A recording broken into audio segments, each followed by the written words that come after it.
konti. Sige, Derek, ano ibig sabihin niyan? Yes, first of all, good afternoon everyone. Thank you po for coming here. And ang ibig sabihin ng outfit namin, lahat kami naka-white with a touch of red. And mine specifically is on the arm.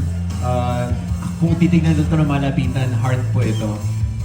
Yung character kasi ni Marco dito is, he's the protector of Elle, of Vanessa. So, usually kasi di ba yung heart, pag nagpo-protect ka ng tao, ginagamit mo yung kamay mo, kaya andi dito siya. Kasi yun yung parang symbolism niya. Okay. Galing na. Literal, his heart is on his sleeve. Yes. Okay. Thank you, Derek. Ayan. So, heart yung kay Derek dito. Let's go to Elle. Meron kang rose. Yes, meron akong rose. At Okay. nasa heart ko. Dapat dito yung heart pero dito ating heart ni Vanessa. Okay. Okay. Good afternoon po sa inyo lahat. Welcome and thank you all for coming here. We truly appreciate it. Now, bakit nandito yung red ni Vanessa? It's because of all white, purity, innocence talaga. Yun yung character ni Vanessa. But then, tatamaan siya sa puso. Tatamaan sa puso. Okay. At ni Angel, most importantly, and Sylvia. Okay, kaya rose nasa may puso. Oo. Yan. Sige. To bleed. Let's go to Ashley, who is looking very intimidating on stage right now. You know, the way she stares at us. Ako ngayon tumatawa na siya. Ashley, ikaw naman, yung red mo, nasa may buhok, veil siya na red. Sige, explain. Hello po, magandang hapon po sa inyong lahat. Siyempre, thank you so much for being here with us. And of course, yung character ko po si Angel, the reason why I have a red veil on my head is because yung struggle ni Angel is in her thoughts. Grabe kasi yung thoughts niya, very extreme.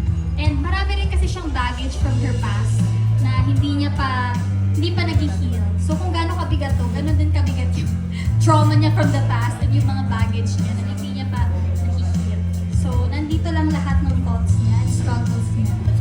So, yun yung sinisimbolo ng veil mo. Yes. Lahat ng weight niya from the past, Yes. yung mga baggage niya. It's Alright. all stuck in my head. At, okay. Nasa isip mo lahat yan, iniisip mo. And that gives you a preview of her character on the show as well. I also like how, of course, sila, ang mga bida natin, nakaputi. And, of course, yung mga veterans natin naka-red. Parang, sorry naman po, Miss Pinky. Paano ko ba i-describe? The supporting crew, ayan. Naka-red sila. It's like, our main cast here is surrounded by fire. Mag-ingat. Dahil minsan, dugo ang magiging sanhi ng apoy.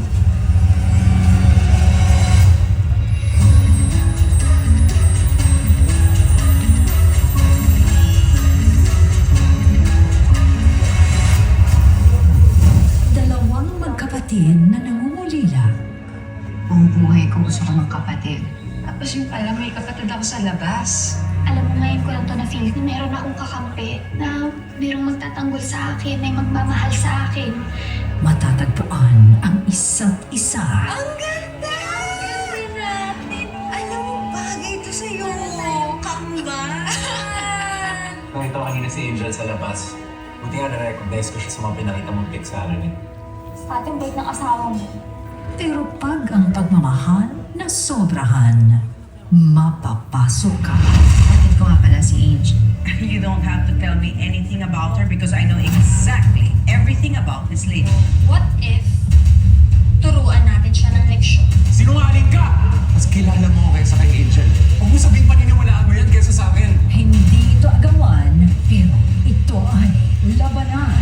Sineselebrate niyo pa itong Feast of the Holy Family, pero ano, sarili niyong pamilya, ganito niyo itrato!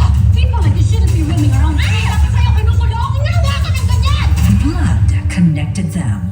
Hindi ko hinihingi na ipagtanggol mo ako, kaya ko sarili ko. Kung sa'yo okay yun, sa akin hindi. Ayokong binabastos ka, ate. Kaya kung may nanakit sa'yo, ipagtatanggol din kita. Kasi kapatid kita. But fire will tear them apart. Bishop, sa sandali natin nagkasama, hindi pa ba sapat sa'yo na pinakita ko na mabuti akong tao? Pinagtatanggol kita sa mga pulis. Ay, Marco, sa mga in-laws ko. Dahil mahal kita at kapatid kita. Pero kung ganito ka palagi, hindi mo ako masisisi kung magduda na ako sa'yo. Get ready for an intensely heated rivalry.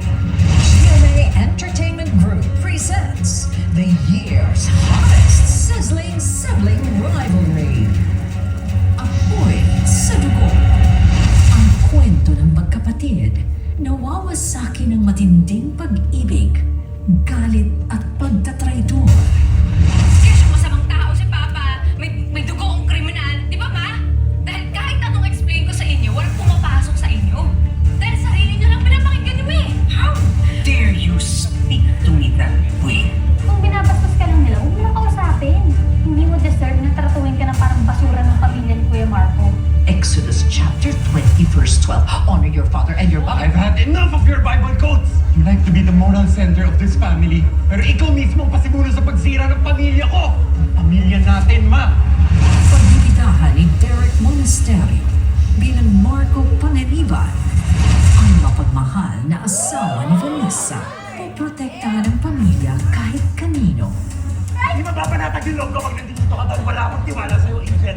Get out of my house! Umalis ka sa pamamahay ko!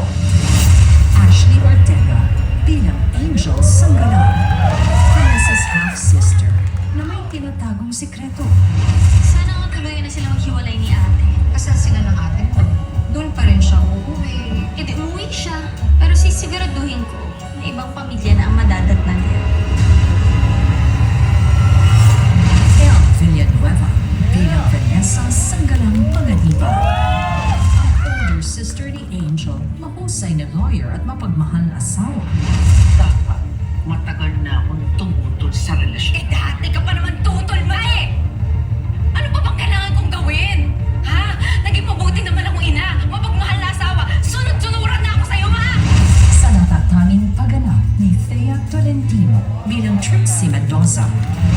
Nung nasa Singapore ako, doon ko na-realize kung gaano ko kamahal si Marco. Yung willing talaga ako to do everything just to get him back. Makakasama rin sina Ricardo Cepeda bilang Carlito Panganiban. Remember, you married a Panganiban. Masakit kami sa ulo. But we don't abandon family. Kai Cortez bilang Lorraine Mendez.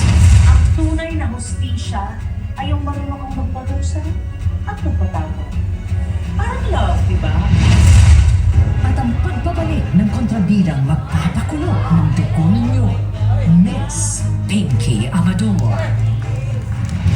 Nanganganib ang anak ko, pati mga apo ko, tayong lahat. Palayasin niyo yung babaeng yan dito. Pagkatapos bendisyon na ninyo yung buong bahay.